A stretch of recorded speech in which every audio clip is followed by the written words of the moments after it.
بسم اللہ الرحمن الرحیم وبہ نستعین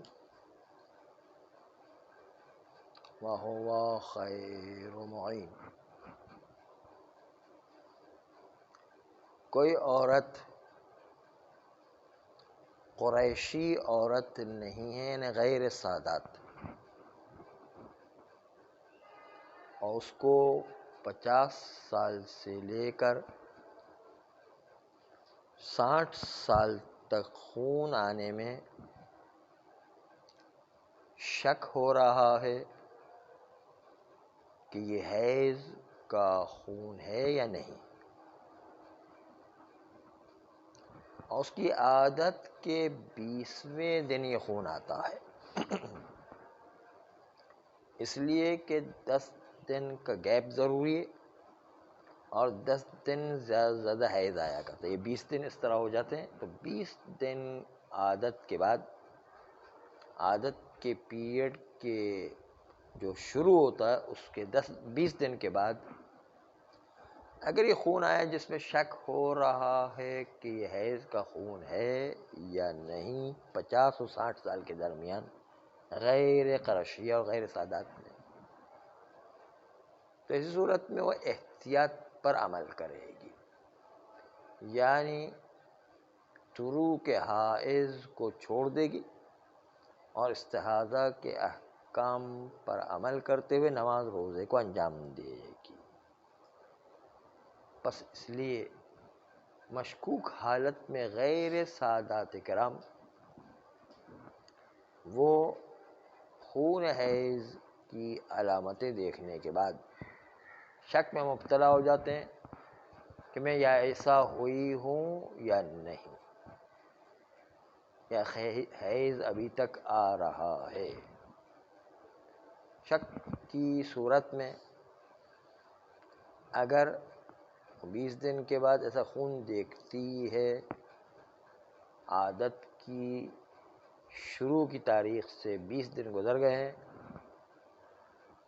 تو پھر ایسی صورت میں شک کی صورت میں وہ احتیاط پر عمل کرے گی، یعنی حائض کو جن چیزوں کو ترک کرنا واجب ہے وہ ترک کرے گی، مسجد میں نہیں جائے گی، قرآن کے الفاظ کو ہاتھ نہیں لگائے گی، اللہ کے نام کو ہاتھ نہیں لگائے گی، طواف انجام نہیں دے گی، اس طرح کا۔ لیکن روزے نماز استحاضہ کے احکام کو انجام دے کر روزے نماز انجام دے گی۔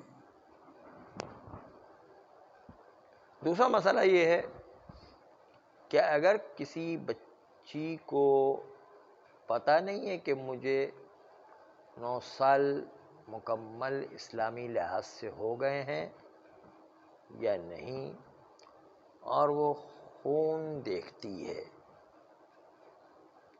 تو پتہ نہیں چل رہا ہے، تو استحاضہ کے احکام پر عمل کرے گی۔ لیکن اگر اس کو اطمینان ہو جاتا ہے کہ نہیں یہ حیض ہی کا خون ہے، تو پھر وہ اپنے آپ کو سمجھے گی کہ میں 9 سال کی ہو گئی ہوں۔ حیض پر اطمینان ہوگا تو اس کا مطلب یہ 9 سال کی ہو گئی ہے، کیونکہ اس کو 9 سال کا بھی پتہ نہیں چل رہا تھا، تو سمجھے گی کہ حیض کو دیکھ کر کشف کرے گی کہ وہ 9 سال کی ہو گئی ہے۔ اس کا بالکل برعکس 60 سال کی عورت، اس کو شک ہو رہا ہے کہ میں 60 سال کی یا ایسا ہو گئی ہوں یا نہیں ہوئی، 60 سال کے بعد تو پھر یا ایسا ہے، 50 سے 60 سال کے دوران جو شک ہوتا ہے، اب شک ہو رہا ہے کہ میں 60 سال کی ہو گئی ہوں یا نہیں، اس دوران وہ خون دیکھے تو اس خون کو حیض کے احکام کے مطابق اپنے آپ کو حائضہ قرار دے گی اور احتیاط کے طریقے پر عمل کرے گی۔ چنانچہ حائضہ ہونے کو استصحاب کیا جائے گا، یعنی وہ سمجھے گی کہ میں ابھی 60 سال کی نہیں ہوئی ہوں، اسی لیے حیض کا خون آ رہا ہے، کیونکہ خون کے اندر حیض کی علامتیں موجود ہیں، اس کو اطمینان بھی حیض کا ہو رہا ہے، اور اس سے کشف کرے گی کہ حیض ہے، اور اپنے آپ کو 60 سال نہ ہونے کو تصور کرے گی، وہ کہے گی کہ حیض سے کشف ہو رہا ہے کہ وہ ابھی 60 سال کی نہیں ہوئی ہے، کیونکہ خون کے اندر حیض کی پوری علامتیں موجود ہیں، اور استصحاب بقائے حیض ہے، ابھی اتنی عمر نہیں ہوئی ہے کہ جس سے حیض بند ہو جائے، اور استصحاب بقائے حائضہ ہے، کیونکہ ایسا ہونے کا یقین نہیں ہے اس کو، ایسا ہونے کا شک ہے، اس لیے پرانی حالت کو باقی رکھے گی کہ حیض آیا کرتا تھا۔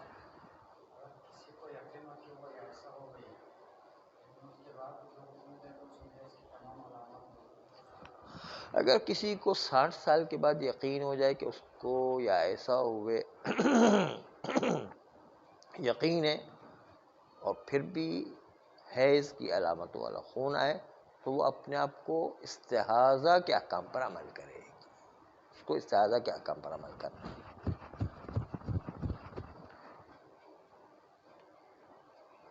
خون حیض کم سے کم 3 دن مسلسل آیا کرتا ہے، اور مسلسل کا مطلب ہے کہ خون ہمیشہ رہے گا، 3 دن مسلسل وہ خون رہے گا، 3 دن سے لے کر 10 دن تک حائض عورت کو خون آیا کرتا ہے۔ 10 دن سے زیادہ آ جائے تو وہ حیض نہیں ہے، وہ استحاضہ ہوگا۔ 3 سے لے کر 10 دن تک خون حیض آیا کرتا ہے، اور مسلسل خون رہے گا، 3 دن تو مسلسل خون رہتا ہے، کم سے کم 3 دن تک مسلسل خون رہے گا۔ خون رہنے کا مطلب یہ کہ چاہے وہ خون باہر نہیں آیا ہے، لیکن شرمگاہ میں ہمیشہ خون رہے گا، اس کا مطلب خون ہے۔ شرمگاہ کے اندر خون ہونا یہ خود خون ہونے کی علامت ہے۔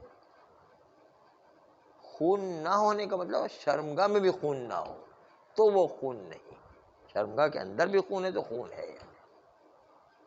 اور چونکہ وہ بہت تھوڑا تھوڑا آتا رہتا ہے، رستا رہتا ہے، اس لیے ضروری نہیں کہ شرمگاہ سے باہر پٹی یا روئی پر لگ جائے، وہ اندر ہی اندر رہے تو بھی کہلائے گا کہ خون آ رہا ہے یا خون ہے۔ 3 دن تک مسلسل یہ خون اس طرح کم سے کم رہے گا، تب وہ حیض کا خون کہلائے گا، ورنہ اگر 3 دن سے کم تر یہ خون شرمگاہ میں کم سے کم یہ خون مسلسل رہنا چاہیے، یا شرمگاہ سے باہر آ جائے یا شرمگاہ کے اندر کم سے کم باقی رہے، 3 دن تو مسلسل آئے گا۔ 10 دن سے زیادہ نہیں ہوگا اور 3 دن سے کم تر نہیں ہوگا، یعنی اگر 2 دن آ کے بھی شرمگاہ میں خون صاف ہو گیا بالکل، تو اس کا مطلب یہ ہے کہ خون بند ہو گیا، اور وہ حیض نہیں ہے بلکہ وہ استحاضہ تھا، کہ جو خون آیا تھا اس پر استحاضہ والے احکام جاری ہوں گے، خون والے احکام، حیض والے احکام جاری نہیں ہوں گے۔ اور 10 دن جو ہے خون آئے اور اس میں علامت حیض موجود ہو تو حیض کے احکام پر عمل کریں گے 10 دن تک، اس کے بعد حیض کی علامتیں موجود ہو پھر بھی حیض نہیں ہے، اور استحاضہ کے احکام پر عمل کیا جائے گا، کیونکہ خون حیض 3 دن سے زیادہ، 3 دن سے کم اور 10 دن سے زیادہ نہیں آیا کرتا ہے، اور 3 دن کا مطلب کم سے کم 3 دن جو مسلسل خون رہے گا، باہر آنا ضروری نہیں ہے لیکن شرمگاہ کے اندر بھی ہے تو خون مانا جائے گا، اور کہیں گے کہ ہاں یہ خون آ رہا ہے۔ یہ بھی کفایت کرتا ہے اور خون حیض مانا جائے گا.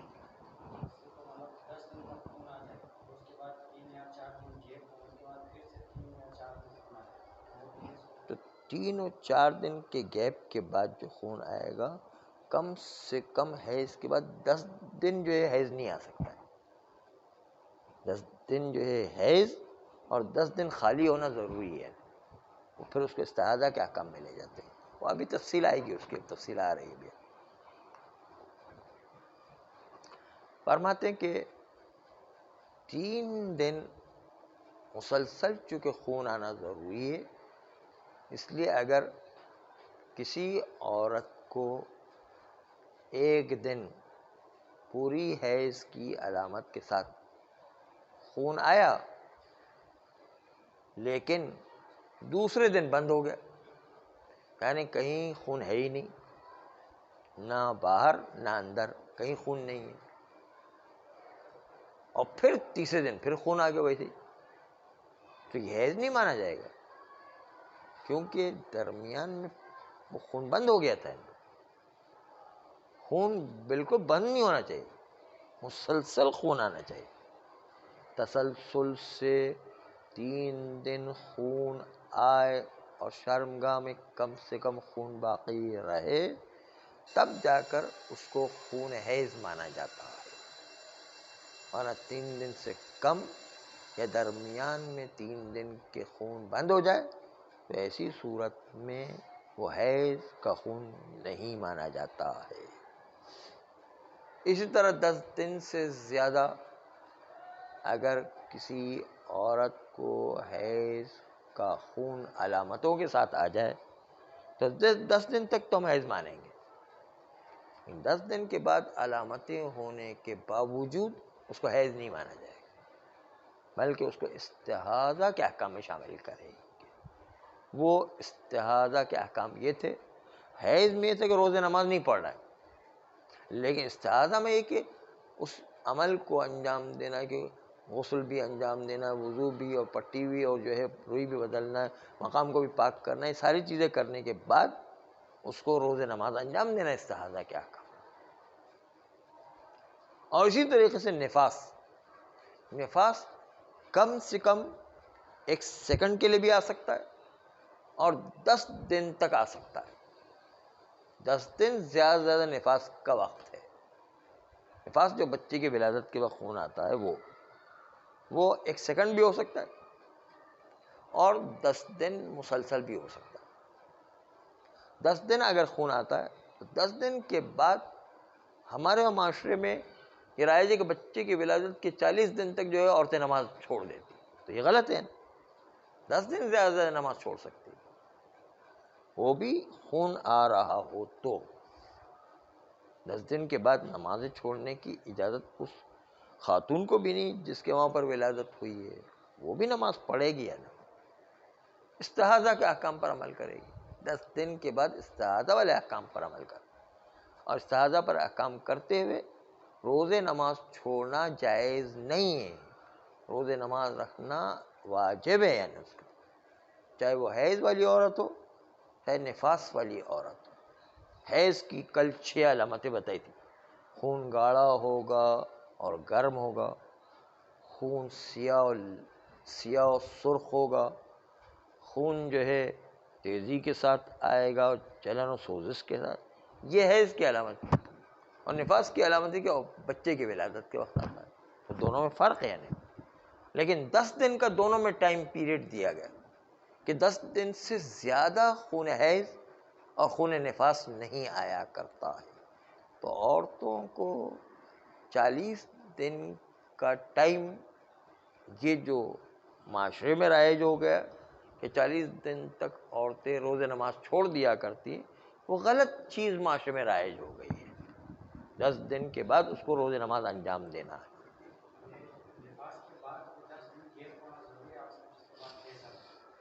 اس کے اندر گیپ ہونا ضروری نہیں، نفاس کے بعد ضروری نہیں. ہاں حیض آ سکتا ہے، اس کو آ سکتا ہے. وہ حیض میں گیپ ہونا ضروری ہے، نفاس میں گیپ ہونا ضروری نہیں.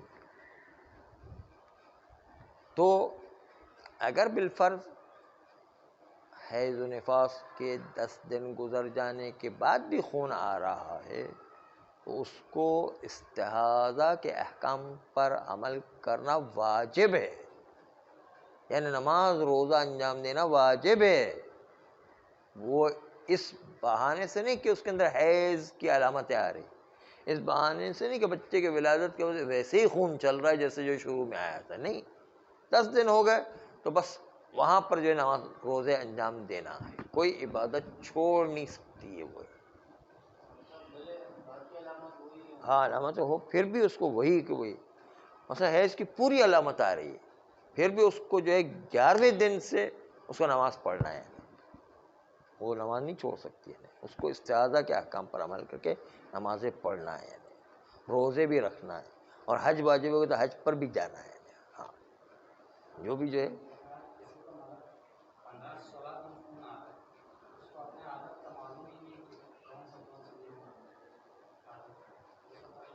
اگر عادت معلوم نہیں تو وہ کہلے گی مستربہ، مستربہ کے احکام آئیں گے کہ اس وقت وہ کیا کام کرے گی، وہ تفصیل سے آنے والی ہے۔ اس عورت کہتے ہیں مستربہ، جو اپنی عادت بھول گئی ہو یا عادت شروع سے ہی پتہ نہیں چل سکی ہو کہ کیا ہوئی ہے، شروع سے اس کی عادت مقرر ہی نہیں ہوئی ہے، تو دونوں صورتوں میں مستربہ کہلاتی ہے۔ مستربہ کے احکام آئیں گے انشاءاللہ۔ ابھی تو بات چل رہی ہے کہ 60 سال کی بوڑھی ہوئی یا نہیں ہوئی، یعنی یا ایسا ہوئی ہے نہیں، یا بچی جوان ہوئی یا نہیں ہوئی، اس کی بات چل رہی۔ ابھی جو ہے فقط یہ دیکھنا ہے کہ اگر حیض کا خون اپنی علامتوں کے ساتھ بھی 10ویں دن کے بعد 11ویں دن بھی ان علامتوں کے ساتھ آتا ہے، پھر بھی وہ حیض نہیں مانا جائے گا، استحاضہ مانا جائے گا، اس کو استحاضہ کے احکام پر عمل کرنا ہے۔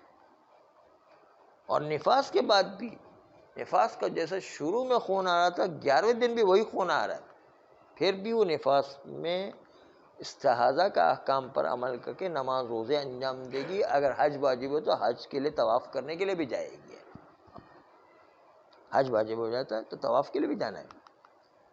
اگر حج میں ایک قانون ہے کہ حج کے طواف کے عین موقع پر حیض آ گیا تو عورت مسجد میں داخل ہی نہیں ہو سکتی حیض کے اندر، مسجد الحرام میں کیسے داخل ہوگی، طواف کیسے کرے گی؟ تو وہاں پر قانون الٹا ہو جاتا ہے کہ ابھی جو ہے مینا کے احکام انجام دے، جہاں پر مسجد میں جانے کی ضرورت نہیں ہوتی، مینا کے احکام کے بعد پلٹ کر کے آئے گی، اور آنے کے بعد وہ طواف وغیرہ انجام دے گی جب تک وہ حیض ختم ہو گیا ہوگا نہیں، وہاں کیونکہ ٹائم لگتا ہے وہاں پر مینا کے احکام میں 3-4 دن اس میں لگ جاتے ہیں۔ ہاں مینا والے کام کر رہے ہیں، بلکہ حالت حیض میں ایک بہت عجیب بات ہے، عام لوگ جو ہے سمجھتے ہیں یہ نہیں ہو سکتا، لیکن یہ ہے ایسا کہ مسجد شجرہ میں جاتے ہیں، مسجد شجرہ سے ایک اور لطیفہ بھی یاد، لطیفہ کیا ہے، شرعی مسئلہ بھی ہے، وہ شرعی مسئلہ یہ ہے کہ مسجد الشجرہ مدینہ میں ہے، وہاں سے احرام باندھا جاتا ہے، تو احرام چونکہ مسجد میں حائض عورت کو داخل ہونا منع ہے، اس لیے مسجد کے باہر دیوار کے پاس کھڑی رہ کر وہ احرام باندھے گی حیض کی حالت میں، مسجد میں داخل ہوئے بغیر، مسجد میں داخل نہیں ہوگی، باہر کھڑی ہو کر کے احرام باندھے گی، تو پتہ چلا حیض کے اندر احرام حج کا باندھا جا سکتا ہے۔ پہلا مسئلہ تو یہ ہے۔ دوسری بات جو لطیفے والی بات ہے وہ یہ کہ ایک صاحب جو ہے ان سے کہا کہ بھائی سامان بہت زیادہ ہے، باہر رکھ کر چھوڑ کر چلے جاؤ، اور جو ہے اندر جا کے مسجد، مردوں کو تو اندر جا کر کے مسجد کے اندر جا کر کے احرام باندھنا پڑتا، لبیک اللہم لبیک کہنا پڑتا، اندر جا کے احرام باندھنا۔ تو ان صاحب کے پاس ذرا بیگ ذرا بھاری تھا، تو عام طور پر ہوتا کیا کہ بیگ میں کپڑے وپڑے احرام یہ چیزیں ہوا کرتی، ان سے کہا کہ اندر سے، تو کہا کہ یہ اس کو کیسے چھوڑ کے جاؤں میں؟ کہا کیا ہو، بس کپڑے وپڑے ہوں گے اور کیا ہوگا کیا ہوگا؟ تو کہا نہیں، مولانا صاحب نے تقریر میں کہا تھا کہ مدینہ سے کوئی آدمی سونا خریدے تو مستحب ہے، ایک جو ہے روایت ایسی ہے بھی ہے نہیں، مدینہ سے کوئی سونا خریدے تو مستحب ہے کہ وہ جو ہے وہ مستحب کام ہے کہ مدینہ سے سونا خریدے. مدینہ سے سونا خریدنے کے استحباب کی روایت آئی ہے، تو اس کے مطابق جو آپ نے کہا تھا تو ہم اس بیگ کو کیسے چھوڑ کے جائیں. تو یہ کچھ لوگ اس استحباب کو عمل کرنے جائے پھر ان کا اصل واجب احرام رہ جاتا ہے اندر. کتنے سونے کا بیگ چھوڑ کر کے جائے اندر پتہ چلے وہ بیگ ہی غائب ہو گیا نا. اس لیے جو ہے وہ ایک لطیفہ بن جاتا ہے کہ بھائی وہ اندر کیسے جائے نا. تو حیض کے عالم میں بھی احرام باندھا جاتا ہے. مسجد کے باہر کھڑے ہو کر اور عورت احرام حیض باندھ سکتی ہے. مسجد کے اندر جانا حرام ہے اس کے لیے، کیونکہ جو ہے حیض کی حالت میں، جنابت کی حالت میں، نفاس کی حالت اندر نہیں جا سکتی ہو. اس حالت میں باہر کھڑے ہو کر احرام باندھ دے گی. اس سے پتہ چلتا ہے کہ جنابت میں بھی احرام کسی کو باندھنا ہو تو وہ مسجد کے باہر کھڑے ہو کے جنابت کے اندر احرام باندھے گا. مرد حضرات ہیں ان پر غسل ہو گیا اور کسی طرح غسل کر نہیں پا رہے ہیں تو ان کو مسجد کے باہر دیوار پر کھڑے ہو کر جنابت کی حالت میں احرام باندھنا ہوگا. پھر تو احرام تو واجب ہے، اس کے بغیر تو حج شروع نہیں ہوگا. جی ہاں، وہ اگر غسل کرتا تو پہلے غسل کرنا واجب ہے اور مسجد کے اندر جا کے، کیونکہ کوئی مجبوری ہے کہ اندر جا ہی نہیں سکتا ہے. وہ غسل جو ہے اتارنے کا کوئی یا تو ٹائم نہیں ہے یا پھر جو ہے وہ پانی اس کے لیے مضر ہے یا وقت ختم ہو گیا، کوئی مسائل ہونے والے، تو اس کو جنابت کی حالت میں دیوار کے بعد مسجد شجرہ کے باہر کھڑے ہو کر عورت کی طرح احرام باندھنا ہے. اس کا مطلب یہ کہ اتنی بڑی بڑی نجاستوں کے ساتھ، حیض، نفاس، جنابت، ان کے باوجود بھی احرام باندھا جا سکتا ہے. احرام باندھنے میں کوئی رکاوٹ نہیں ہے. جنابت یا حیض یا نفاس یہ ہو سکتا. جس طرح نماز میت آپ سنتے ہیں کہ طہارت کی اس کی ضرورت نہیں ہے، بغیر طہارت کے بھی آپ نماز میت پڑھ سکتے ہیں. نہیں ہاں، اس طرح وہاں پر بھی جو ہے کہ بعض عبادتیں نجاست کے ساتھ بھی انجام دی جا سکتی. جیسے قرآن کے الفاظ کو ہاتھ نہیں لگے قرآن پڑھنا ہے تو جنابت کے ساتھ بھی قرآن پڑھ سکتے ہیں. نہیں کوئی حرج تھوڑی ہے. نہیں شرعاً جو ہے جائز ہے، یعنی قرآن پڑھ سکتے ہیں جنابت کے ساتھ بھی. تو عبادتوں میں کبھی کبھی نجاستیں مانے نہیں ہوا کرتی ہیں. لیکن اگر صاحب وہاں پر مسجد شجرا میں واش روم وغیرہ بھی تو ہوں گی نا، بندہ وہاں چلا جائے وہاں پر کھڑے رہنے کی اجازت نہیں ہے. واش روم دور ہوتا ہے تو مسجد کے ساتھ رہنا ہے. مسجد میں ہوں گے نا برابر میں کوئی تو واش روم، مسجد کے اندر بڑا وہ مسجد کا حصہ نہیں ہے.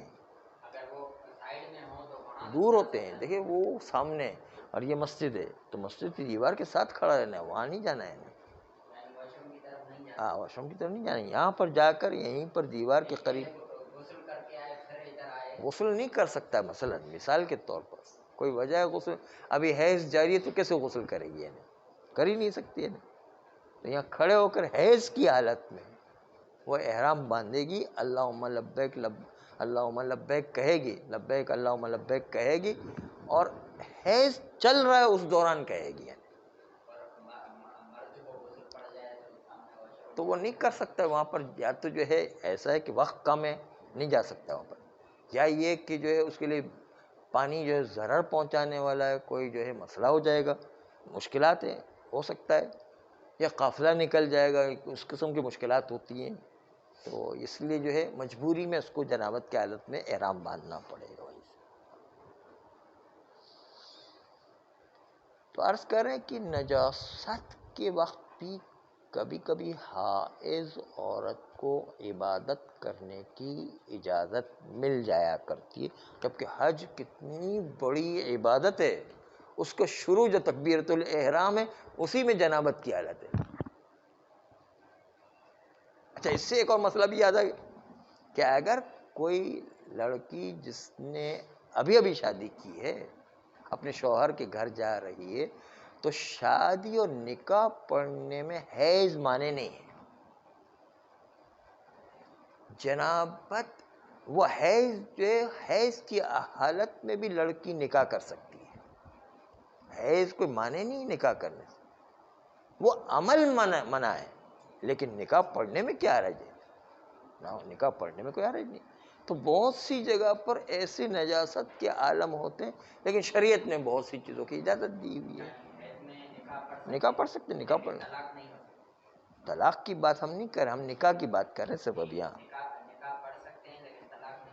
طلاق کا ایک الگ موضوع الگ ہے، وہ اس کے لیے کچھ شرائط ہے. یعنی کہ ابھی یہ کہہ رہے ہیں کہ حیض اگر عورت کو آ رہا ہو تو حیض کی حالت میں یا جنابت کی حالت میں یا نفاس کی حالت میں بھی نکاح کا صیغہ پڑھا جا سکتا ہے. آپ سوچیں گے نفاس کی حالت میں کیسے نکاح کا صیغہ پڑھیں؟ بھائی وہ شوہر تو مر گیا ہے، اب جو ہے اس کے بعد اس نے جو ہے شادی تو کرنی ہے، اور بچے کی ولادت ہوئی 9 مہینے کے بعد، اور اس کے بعد جو ہے اس نے نکاح پڑھنا ہے. تو نکاح جو ہے بچے کی ولادت کے فوراً بعد عدہ ختم ہو جایا کرتا ہے. یعنی عدہ ختم اور فوراً جو ہے وہ نفاس آ رہا ہے، اسی دوران جو ہے نکاح کا صیغہ پڑھا جا سکتا ہے، کوئی حرج نہیں ہے. تو حیض میں بھی نکاح کا صیغہ ہو سکتا ہے، نفاس میں بھی ہو سکتا ہے، اور جنابت میں بھی ہو سکتا ہے. ہم تو ابھی جائز کی بات کر رہے ہیں، مکروہ غیر مکروہ کی بات میں تفصیلات ابھی تو خالی ایسے ہی بات جو ہے لمبی ہو گئی خالی کی. تو بس ابھی فی الحال اسی پر اکتفا کرتے ہیں. صلی اللہ